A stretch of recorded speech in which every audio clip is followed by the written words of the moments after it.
if you haven't made it by a certain point, you're kind of kicking a dead horse. Hey folks, today we're taking a road trip to Norm's Rare Guitars in Tarzana, California. We're going to take a peek behind the scenes of this guitar-Mecca and have a chat with the man himself, Norm Harris. And then I'm going to try to talk my way into Norm's secret stash of guitars. Norm is the godfather of the West Coast vintage guitar market, and his shop is a magnet for guitar lovers from around the world. Sooner or later, everybody comes through Norm's door.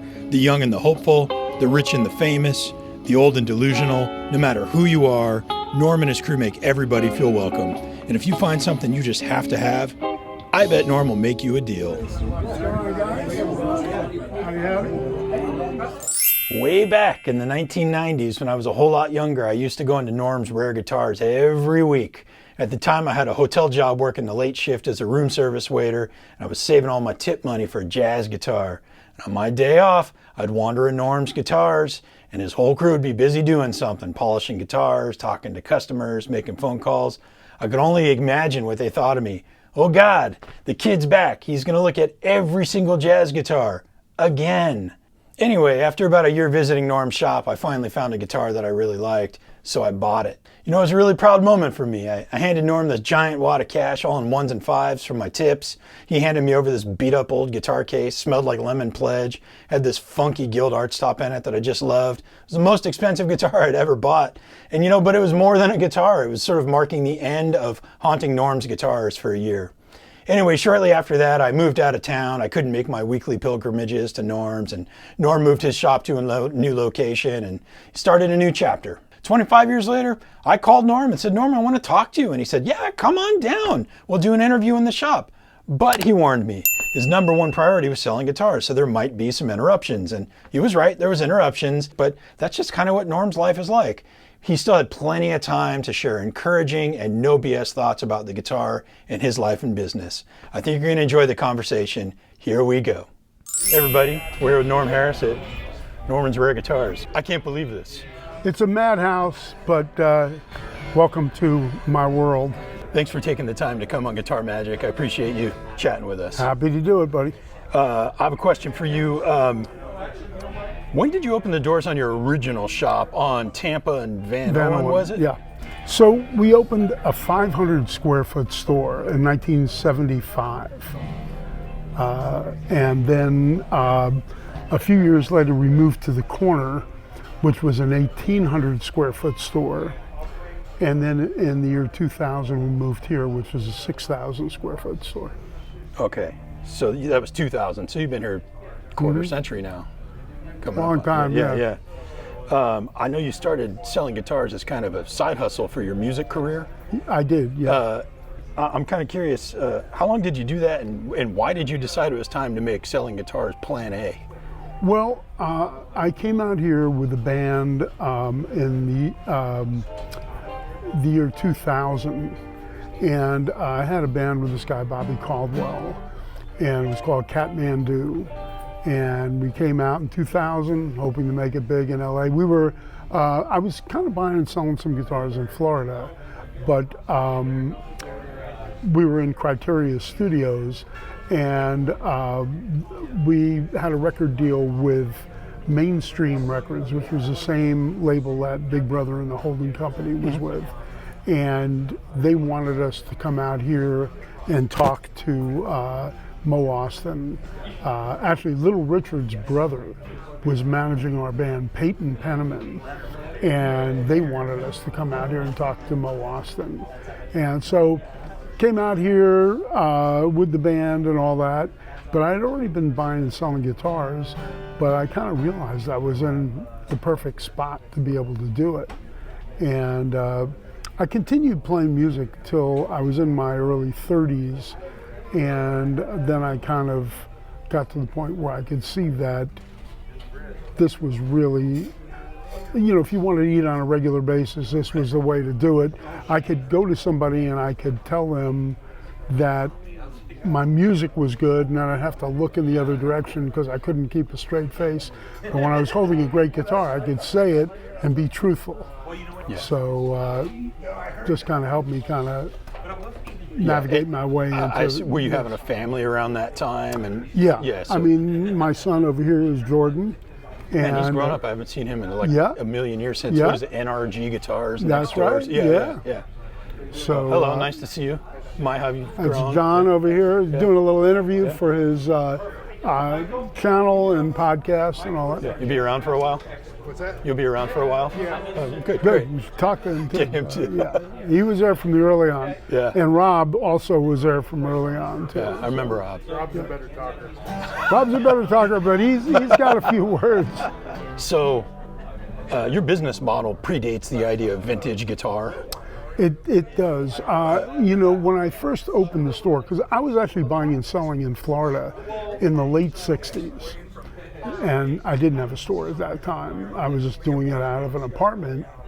And I was accumulating more and more guitars. And it was sort of a side hustle at the time, but as you know now, it became my main thing.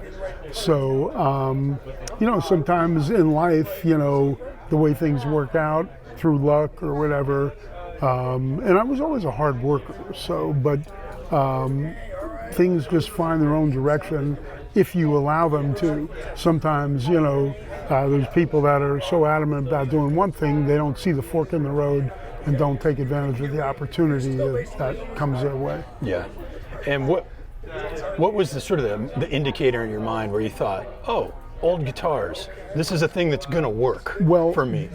I had two guitar players in my band, and both of them switched off on guitar and bass. And neither of them had a good bass at the time. And I volunteered to buy one because I figured, maybe I'll learn to play as well. In the meantime, you guys can switch off guitar and bass. And I bought an old jazz bass from the Miami Herald newspaper.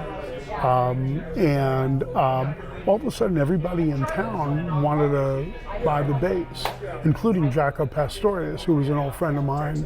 He had a band that was playing in town, and we would do double bills. My band, which was Kathmandu, and he had a band called Woodchuck, which was his band. It was an organ trio, organ, bass, and drums. And what that did was it showed me, well, hey, maybe I can pick up a couple bucks buying and selling some instruments, because all of a sudden people were like calling me going, hey, do you want to sell that bass? And so I put two and two together, and fortunately I did. So smart timing, watchful eye of what people are needing. I'm curious, you've been at this a long time. At this point in time, how big is your collection? Well, it's a lot smaller than it was. I mean, as I'm getting older, I've sold off, some of the stuff. At one time, I had 700 or 800 guitars besides what was in the store. And I stashed a lot of really major, incredible instruments. And I've been selling them off little by little. So I'm probably, in my personal collection now, I probably have about 300 and whatever's in the store. We have a bunch of stuff in the back room too that's higher end and that kind of thing. I'm curious about the back room. I'm gonna pester you about that later. Do you have to? I'm just kind of curious. I'm thinking about like supply and demand. When you have collections that are this big, and I know there's a handful of collectors in the country that have a lot of stuff. Do you have to manage the collection for supply and demand reasons, or? Well, when you say manage it, well, I mean, like if you liquidate all of it at once. Yeah, I've had opportunities to do that, and I always felt that the smart way to do it, if you want to perpetuate the store, is to, as I need things, sprinkle in some nice stuff. When that kind of gets lower, pull in some more stuff. Depends on the rate I'm able to buy and the quality of stuff that I'm able to buy. Mm-hmm. So it's basically just trying to balance out the merchandise in the store. So I don't pull out everything because, again, I could sell it all and I would be done. And I always felt that kept me a little bit ahead of the curve, where a lot of the other stores, they sold off everything, and, at some point you're not able to, recreate the inventory again. Right. So again, I don't build them, I just sell them. So right. As the inventory goes down and they find their way into collections, and with good players and collectors, sometimes it's very hard to keep the quality and quantity of the inventory up. Yeah. What do you think is the biggest difference between Norm, the collector, and Norm, the businessman? Well, I've had to become more of Norm, the businessman. I actually love the stuff that I sell. So, and I'm also buying with my own money. So we're a corporation, but I'm not like corporate with these big stores that have multiple stores. They're not using their own money. I try to buy things that I'm proud of, that I'm happy to sell, and not trying to drop something off on somebody. You know, if you're working with somebody else's money, the companies, the new manufacturers, when they send you stuff, they have no reason to really scrutinize it and go through it. With us, if I see something I don't like, we send it back, or we don't buy it. So, I did a little homework on you, and I know you were really creative with your business approaches. You were renting guitars to studio, like film and TV. Movies. That came a little bit later when people realized that we had a store. In the very beginning, and my wife actually had something to do with this. I used to go down, there was a musicians union, there still is in Hollywood, off of Vine Street. I know. And my wife, I think, said, why don't you go to the musicians union, get the musicians handbook, and start calling some of the guys in there, because those are pro players and they probably have pro instruments. Ask them if they have any instruments for sale. And then when I would travel with my band, like we would travel up and down California and different places, and went to Salt Lake City and different places like that, I would get these musicians union handbooks, and I'd call all the old guys, and I'd kind of have to tell them a little white lie and say, I'm just in town for a day and I have some cash, and if you have any old guitars, I collect old guitars. And I was able to buy a lot of guitars that way.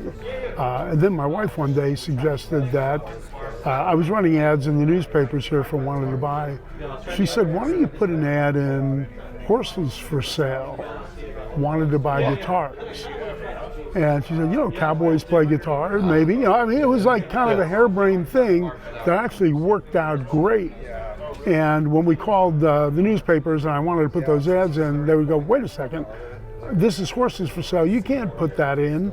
And I would tell them, well, listen, if I'm paying for it, what's the difference what I put in, as long as I'm not putting anything lewd in there or whatever, And we actually scored big, so from the Cowboys. From Cowboys, yeah. Is there any sort of business approach or opportunity that you wish you would have taken but you didn't? Well, I was very lucky in that I found something I loved, and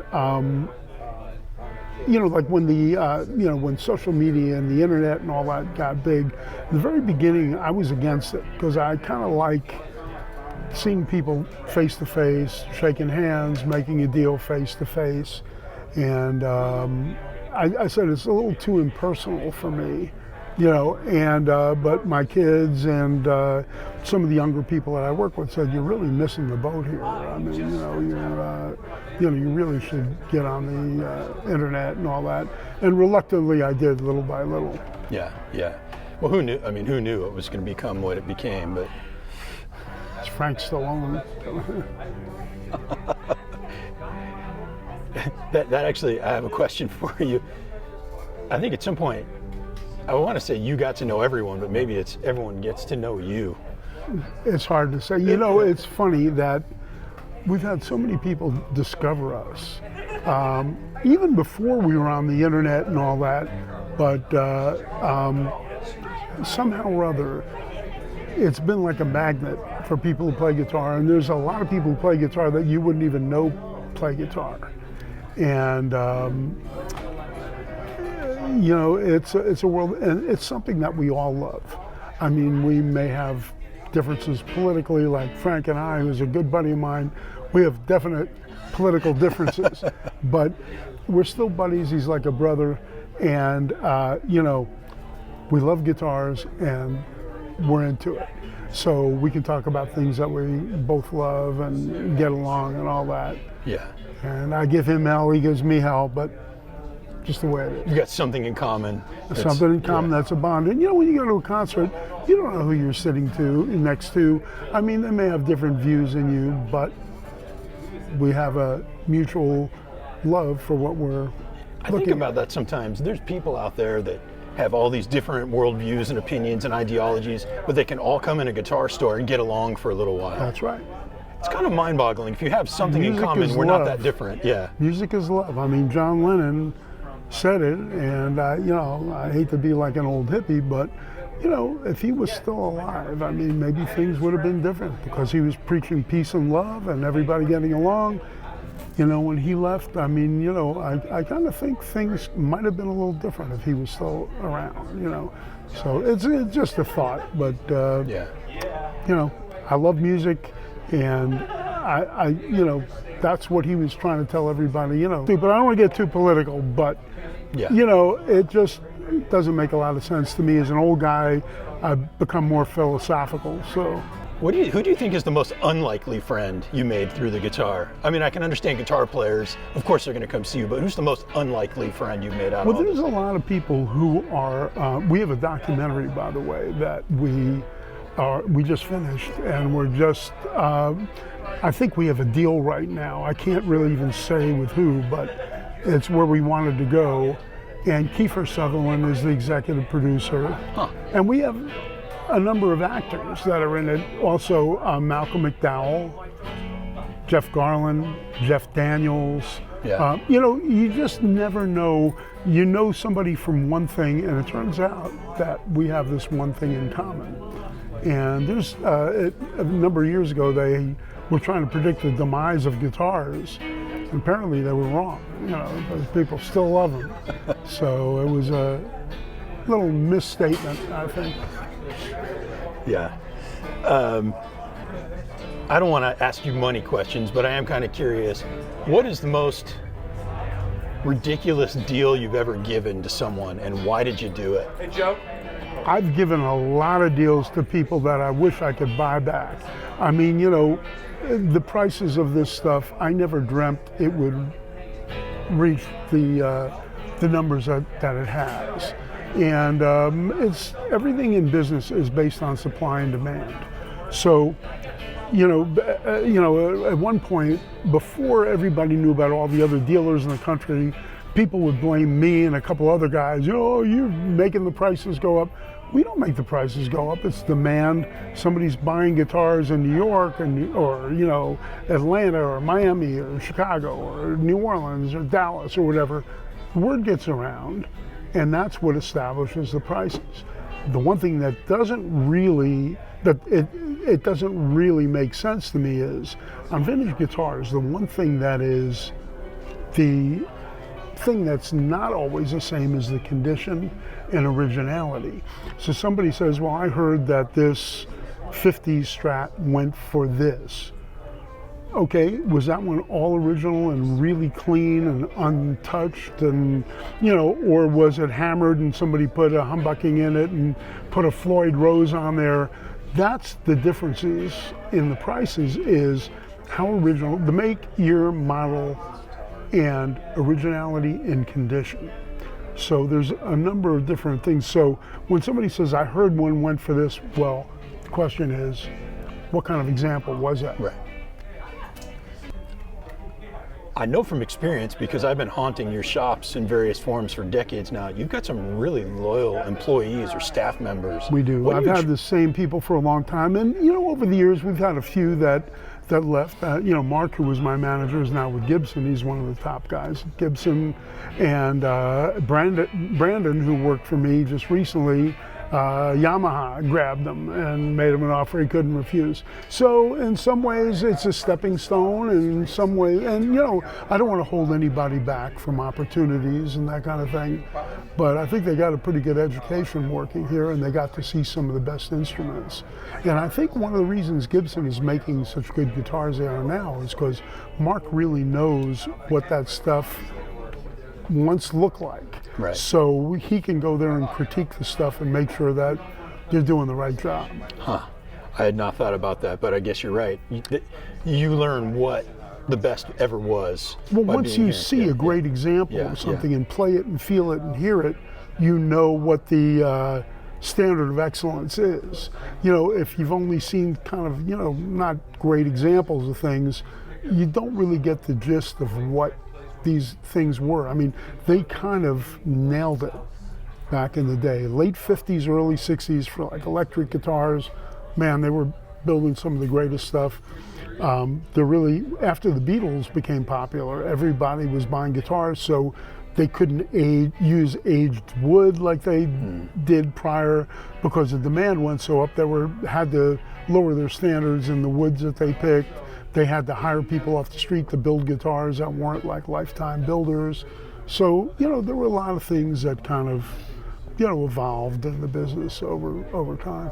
Yeah, I'm kind of curious, just, I know there was a golden age there, 50s, 60s, late 50s, Right. 60s. And with acoustics, it was, you know, like flat tops. Earlier, yeah. 30s was probably, you know, prior to that, they were a little crude and, you know, for modern playability and standards, you know, like a lot of the earlier Martins, you had to use gut strings and that kind of thing. You couldn't use the steel strings.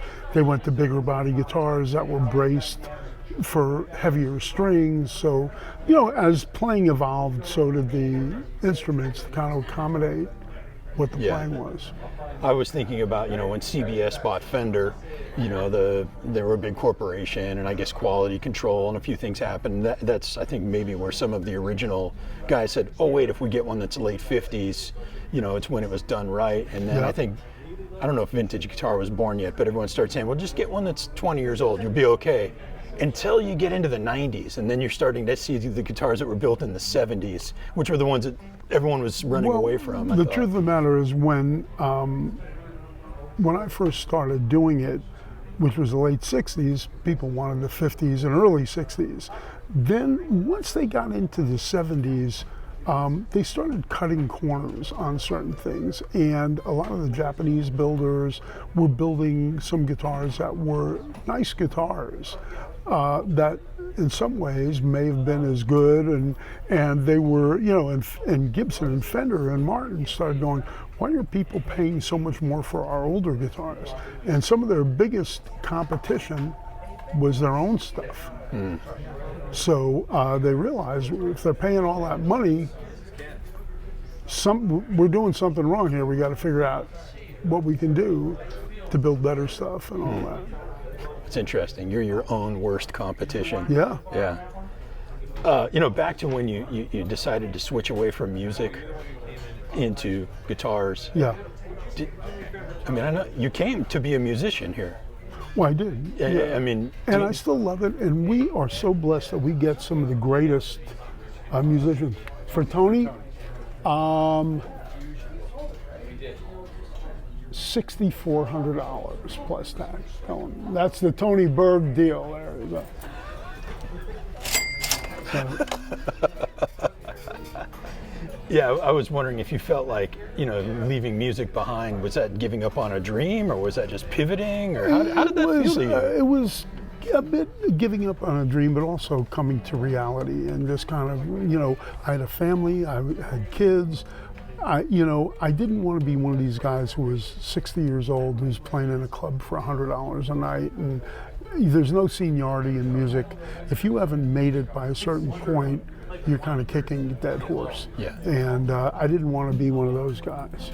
So, it seemed like the right. Yeah, it was, I tried to be, although in the late 60s I was semi-conscious or unconscious a lot of time. I regained consciousness and wanted to do the right thing for my family. And, I just didn't want to be a dreamer only. I mean, and I'm surrounded by some of the greatest musicians in the world. I also knew my limitations and that there were guys that were better than me. And, I just figured the smart thing to do would be to, get real and do what's best for my family. And I can still play if I want to. And sometimes we have like little jams in the store and I'll play here and there reluctantly. But I have people like Joe Bonamassa coming in. I have, some of the greatest players on the planet coming through.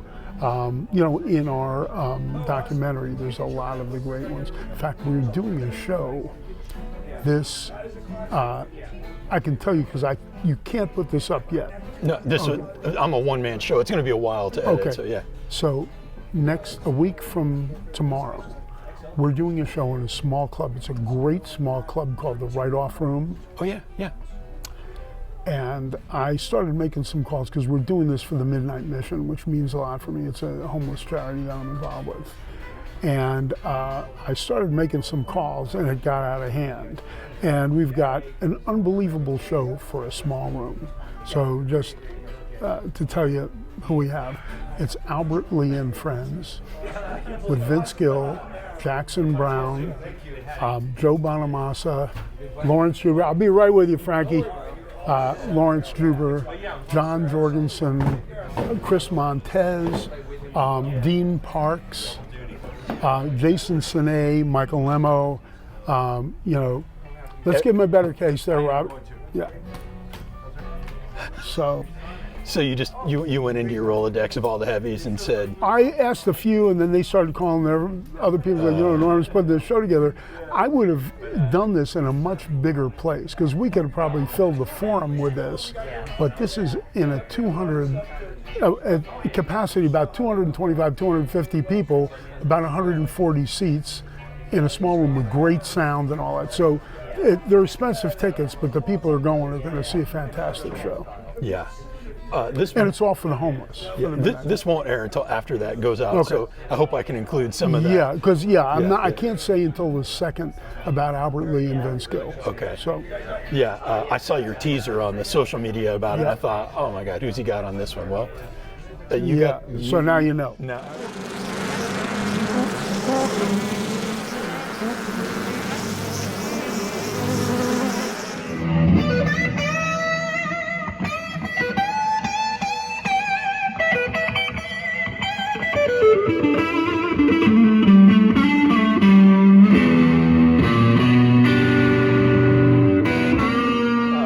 You do the Guitar of the Day videos. Yep.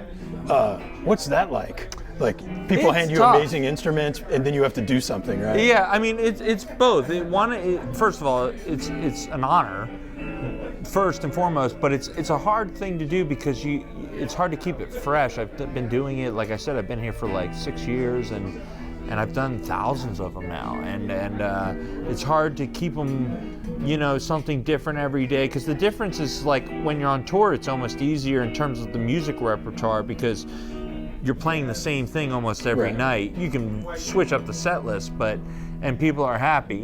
Here it's the next day you got to have something new. Yeah. And you don't want to play the same thing every time, and it's hard not to do that. So, but it's a great honor. I've met amazing artists. We've had great guest hosts. It's just been it's opened up a whole world for me. So I'm extremely grateful.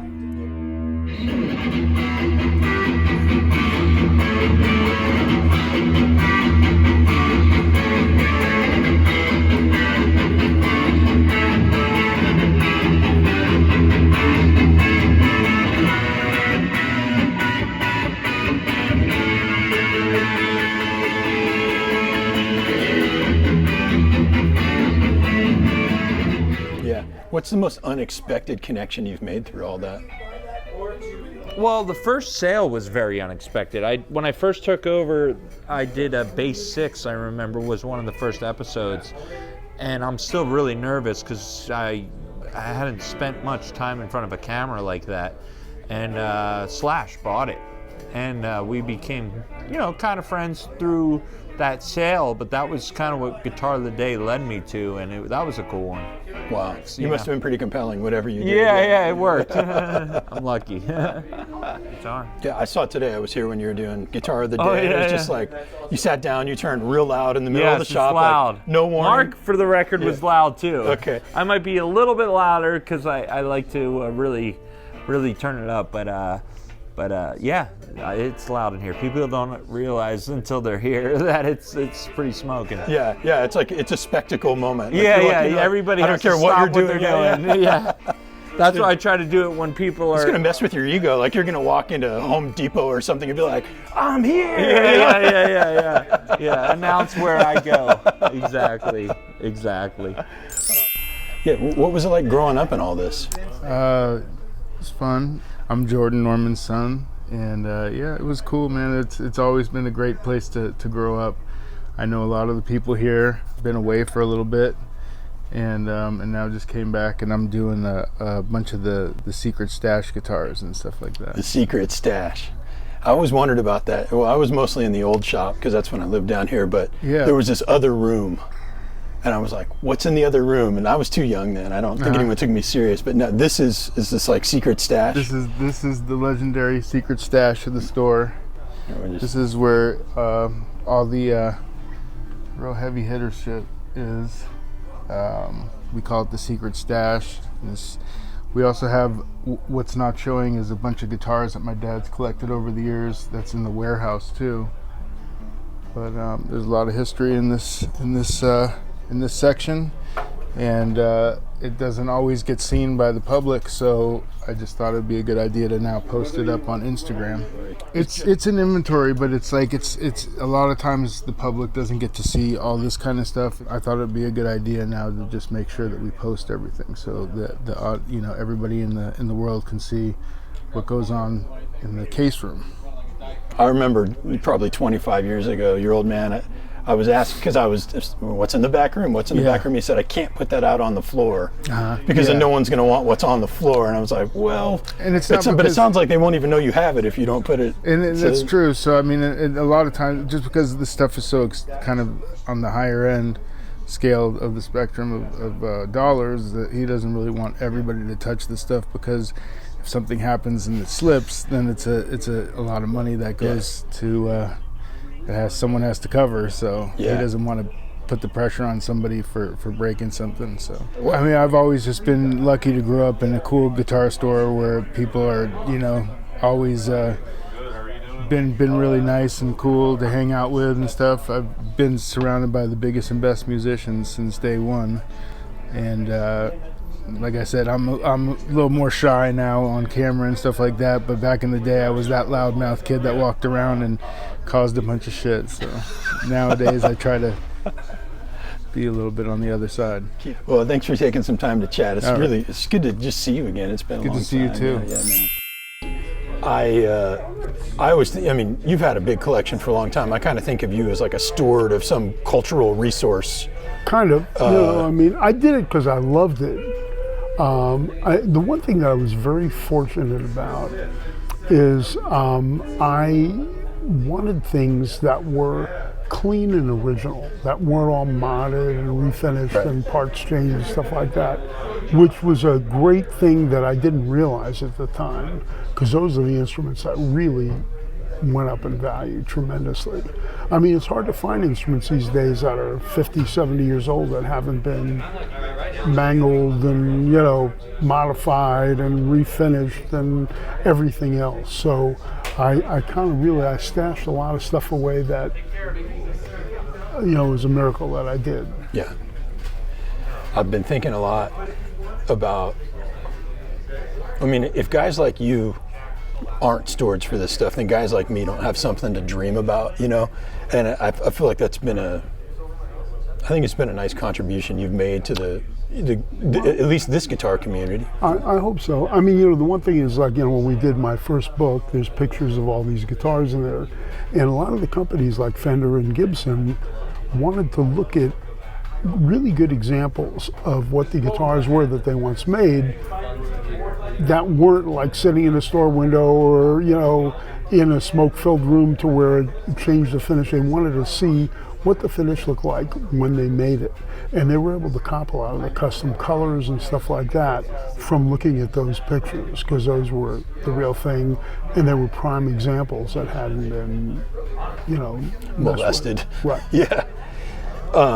I saw on your social media, actually, maybe it's been a while. You had some health issues and some stuff, and I hope you're doing well. I won't pry into your life, but I had a cancer surgery and a couple of heart attacks, and I'm a miracle of modern science. Yeah. But I think because I live in LA, we've got some of the best doctors in the world here, and the type of cancer I had was very rare. And it just so happened the doctor that is probably the most world-renowned for that particular thing is at Cedar Sinai. Oh. And so it was pretty major, but I'm here talking to you, so Yeah. it worked out all right, at least for now. I mean, did that change your way of thinking about? I mean, it's hard not to have something like that happen and realize that this is all fragile. Right. But like, Oh, what yeah. do you do with the collection? Like, what happened? Like, do you think about the other end I of do, all this? and now? that's why I've thinned it out quite a bit, because I'm a realist. I mean, nobody lives forever.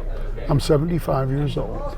Even if I didn't have my health issues, anything can happen to anybody at any time. So it's made me a little more practical about, having too much stuff stashed. I still have a lot of stuff, but I'm gradually thinning it out little by little. So, and I've been a family man, so I'm trying to make sure that I do the right thing by my family and make sure that it'd be an enormous burden for them to get rid of all the stuff I have, but it would have been much more enormous if I didn't start thinking about that and doing what I told you, so. Yeah. After all these decades doing this, what feels like the most important part of this whole enterprise to you? Well, now, and again, it was not in the beginning of it, but the social media has been, there's so many people that say we watch your videos and we love the content and we love seeing all the young people and the veteran musicians that don't, get as much exposure as they can. And we've been able to give exposure to a lot of people that maybe wouldn't get it. So it's kind of gratifying to see that we're actually doing something to kind of help the community. Yeah, yeah. I appreciate that as someone who's been, coming to the shop for 20, 30 years and seeing what you grew so much on social media. It's nice that you've got a platform for all those guys. I was reluctant, but yeah, but it worked out okay.